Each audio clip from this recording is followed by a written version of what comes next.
MMA fans, as fighters face off at UFC 278, you can also take down your own big victory with DraftKings Sportsbook, the official sports betting partner of UFC. This Saturday, new customers can bet $5 on any fighter to win and get $200 in free bets instantly. Want even more action? Combine multiple bets from the same fight, like which fighter will win, how long the fight will last, and more in the same game parlay.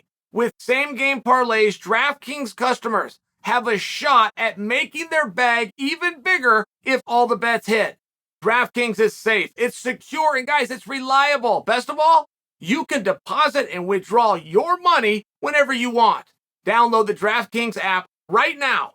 Use promo code Sonnen, bet $5 on any UFC 278 fighter to win, and get $200 in free bets instantly, no matter what. That's code Sonnen this Saturday at DraftKings Sportsbook, the official sports betting partner of UFC. The winner of Chimeav versus Diaz may be given a title shot. Anything's possible. That's a quote. That's a quote. What do you guys think about that? I mean, how do you feel? Have we ever had a number one contenders match that had a 12-1 spread on the betting line? Have we ever had a number one contenders match where both guys were not signed to the organization for multiple matches? Have we ever had a number one contenders match where it's good for the goose but not good for the gander? Meaning, if this guy wins, he gets the title. If this guy wins, he does not get the title. The answer to that last one is yes. But what do you make of that? Chimeav versus Diaz, winner could be fighting for the championship. Now, Chimeav got asked about it, and Chimeav said, I don't think so. I do think that I'm going to beat Nathan, and I happen to think Kamaru's going to beat Leon. I don't think Kamaru will ever fight me. I think he's going to beat Leon and retire.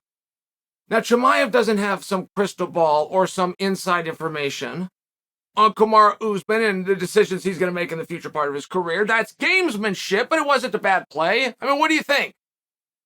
Instead of coming to a guy and begging him for an opportunity, acting as though the guy's going to retire, just dismissing the guy completely. He's scared of me. He, the champion of the world, will never give me an opportunity. I'll never have to deal with him. He'll walk away from the belt before he faces me. I mean, as a strategy, it's not bad. I want to back up to the very beginning. Something was amiss with Chimeav versus Diaz. And I can't put my finger on it. Something did not happen that people thought was going to happen, which is, I took a huge star in Nate Diaz. I took another huge star in Chimeav. And every time I put two stars together against each other, it's instant success. But that's not what ended up happening. They put them together, and the line came out 8-1 favorite Chimeav. I talked to you guys. I happened to be sitting here and talking to you guys when it came out. The next day, 24 hours later, when I talked to you about it again, it had moved to 12-1.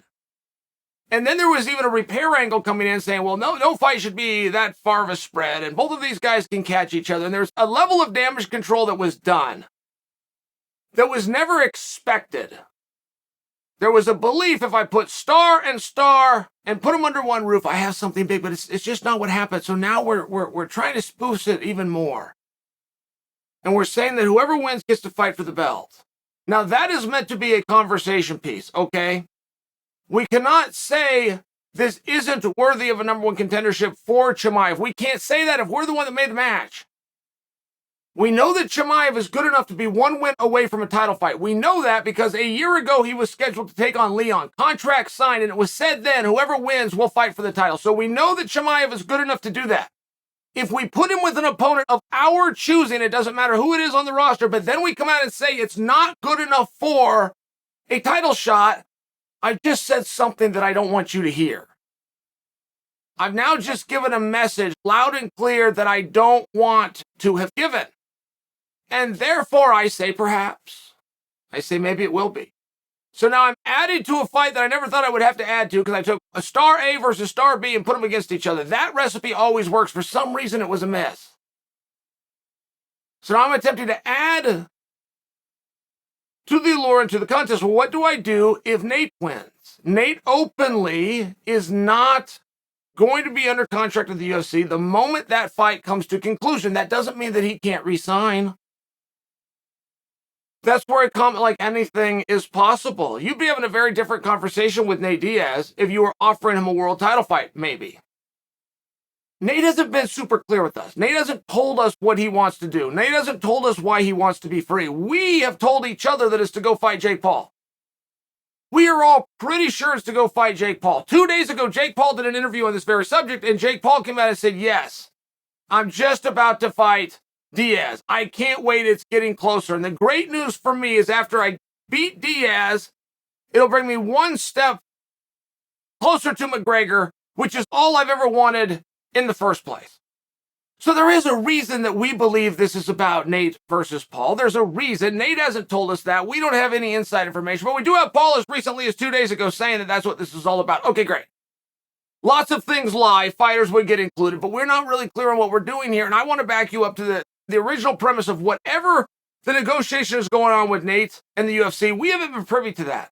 All that we've been privy to is that Nate would like to be out. But the UFC also has not come to him and said, would you like to fight for a world championship? I don't think. That would come with different participation and different money. It would be a different motivation. There would be a different prize at the end. Maybe that's the words that Nate needs to hear. We all think that we're experts on Nate, and we all think that we know what's going on with Nate, but Nate is not as clear as you think. So when Dana says this is the number one contendership, possibly anything is possible, that's what he's talking about. He is even talking about the possibility of getting Nate Diaz back, of having a different conversation, having something different to offer Nate. But before he's going to have that offer, and he's going to need to see Nate defeat Chimeav. Okay. What do you do if you're the rest of the 70-pounders? If that's the match that's looked at, a 12-1 spread, if that's the match that's being looked at, what do you do if you're Colby thinking about coming back, or you're Masvidal thinking about coming back, or you're Gilbert Burns and you've done everything right? Taking all of the hard matches that nobody else wanted to do. You got a loss to the champion, you got a loss to Chimeav, and you're perfect in between. What do you do then? Where's your motivation? What if you're Belal Muhammad? You haven't tasted defeat 9 times up to bat, but you're told that this one is going to be, I mean, it's one of those spots. What do you do as a 70-pounder? I'm just asking, what do you guys think as fans? Is that the one you're looking to? Is that the move that you hope? Do you hope that the winner of Chimeav versus Diaz goes in against the winner of Kamaru Usman-Leon? Simple question. But it would matter who won, wouldn't it? I mean, if Leon is to beat Kamaru Usman, you're now one apiece, and you imagine there'd be a rubber match, and you're odd man out if you're Diaz or Chimeav, perhaps. Or perhaps we supersede that entire thing. I know one thing in MMA is we are going to fiercely adhere to the rules that we make up on the spot. I just want to know, as far as number one contenders matches, how does that strike you? Chimeav versus Diaz. Does it sound right?